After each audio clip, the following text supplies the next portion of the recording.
ବାପା, ଜୀବନ ଦୌଡ଼ରେ ଦୌଡ଼ୁ ଦୌଡ଼ୁ କେବେଠୁ ତୁମ ହାତ ଛାଡ଼ି ଦୁନିଆର ଭିଡ଼ ଭିତରେ ହଜିଗଲିଣି ମୁଁ।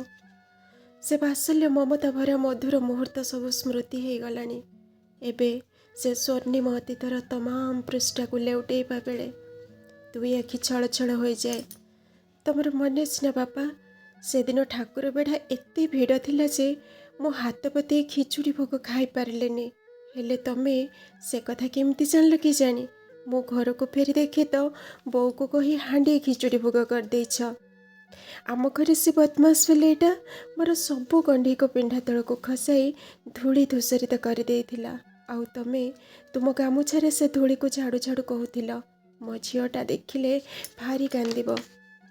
ତମର ମନେ ଅଛି ନା ବାପା, ଖସଡ଼ା ରାସ୍ତାରେ କାନ୍ଧରେ ବସେଇ ସ୍କୁଲ ନେଲା ବେଳେ ତମେ ଜୋରରେ ତଳେ ପଡ଼ିଗଲ, କିନ୍ତୁ ମୋତେ ଛାଡ଼ି ନଥିଲ। ଯେତେବେଳେ ମୁଁ ଭୁବନେଶ୍ୱର ଯାଏ ତମେ ସବୁଥର ଭଳି ମୋତେ ଦିଗଛିଆରେ ଜଗାକାଳିଆ ବସ୍ରେ ବସାଇ ଦିଅ। ହାତରେ ଅଙ୍ଗୁର କୋଳିର ପଲିଥିନ୍ ସାଙ୍ଗକୁ ବଇଁଚା ନନି ମହାନ୍ତି ଗୁଲୁଗୁଲା, ରସଗୋଲା, ମଟର ଭଜା, ପାଣି ବୋଟଲ, ସତେ ଯେମିତି ମୁଁ ଗାଡ଼ିରେ 4 ଦିନ ଖଣ୍ଡେ ବସିବି। ତାପରେ ମୁଁ କହେ, ବାପା ତମେ ଯାଅ, ଗାଡ଼ି ଛାଡ଼ିବ। ହେଲେ ତମେ କ'ଣ ଶୁଣ କି? ଖାଲିଟାରେ ଆଉ ଟିକେ ଆଗକୁ ଯାଅ, ଆଉ ମୋ ମୁଣ୍ଡକୁ ଆଉଁସି ଦେଇ କୁହ, ବାପାଟା ଦେଖିକି ଓହ୍ଲେଇବୁ।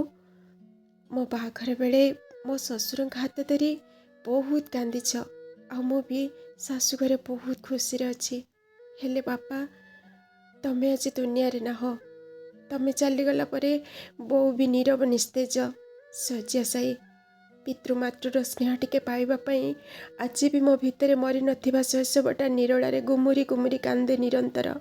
ଜାଣିଛ ବାପା, ସାଇଁ ସାଇଁ ପବନରେ ସୁରିଲା ସଙ୍ଗୀତ ଗାଉଥିବା ଆମର ସେ ଯେଉଁ ସୁନ୍ଦର ବାଉଁଶ ବାଡ଼ି, ସେଠି ଆଉ କପୋତ କପୋତୀଙ୍କ ଭିଡ଼ ଜମୁନି। କାହିଁକି ନା ସେ ବାଡ଼ି ଆଉ ବାଡ଼ି ହେଇକି ନାହିଁ। ତଳପଟ ବାଡ଼ିର ଧୀର ମଳୟରେ ମସ୍ଗୁଲ ଥିବା ଆମର ଯେଉଁ ଚିର ସବୁଜିମା କଦଳୀ ବାଡ଼ି, ସେଠି ଆଉ କୁମ୍ଭାଟୁଆର ଡାକ ଶୁଭୁନି। କାହିଁକି ନା ସେ କଦଳୀ ବାଡ଼ି ଆଉ ନାହିଁ। ଜାଣିଛ ବାପା, ଆମ ଘର ପଛପଟରେ ଯେଉଁ ଅଗଣା, ସେଠି ଆଉ ସଜନା କି ମଧୁମାଳତୀ ଫୁଲ ବୁଣି ହିଁ ପଡ଼ୁନି। ଅଗଣାରେ ଆକାଶକୁ ଲୁଚାଇ ରଖିଥିବା ଫଳ ଗଛ ସବୁ ମରିଗଲେଣି। ମଲ୍ଲି ଫୁଲର ମହ ମହ ବାସ ବି ନାହିଁ।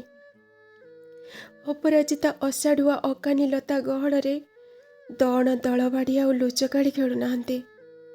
ବାପା, ତମେ ଚାଲିଗଲା ପରେ ଘର, ବାଡ଼ି, ଗଛ, ଲତା ସବୁ ଯେମିତି ନୀରବ ନିଷ୍ପ୍ରାଣ, ନିର୍ବାକ ହେଇ ଚାହିଁ ରହିଛନ୍ତି ଶୂନ୍ୟ ଆକାଶକୁ। ଚାରିଆଡ଼େ ଖାଲି ଖାଁ ଖାଁ ନୀରବତା, ଖାଲି ସେଠି ପାଚେରୀ ଭାଙ୍ଗୁଛି। ସେଠି ଯେମିତି ମାଟି, ପାଣି, ପବନ ତମ 2 ଜଣଙ୍କୁ ଝୁରି ହେଉଛନ୍ତି। ଜୀବନର କଠିନ ସମୟ ଆଉ ଜଟିଳ ପରିସ୍ଥିତିରେ ବୋଉ ଆଉ ତମେ ବହୁତ ମନେ ପଡ଼ୁଛ।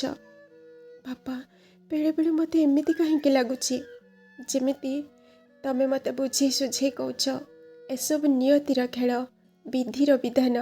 ଅତୀତକୁ ଝୁରି ଝୁରି ନିଜକୁ କଷ୍ଟ ଦିଏ ନା। ତତେ ବି ମୋ ଭଳି ସଂସାରର ଅନେକ ଦାୟିତ୍ୱକୁ ସମ୍ପାଦନ କରିବାର ଅଛି, ଅନେକ ଦାୟିତ୍ୱକୁ ସମ୍ପାଦନ କରିବାର ଅଛି।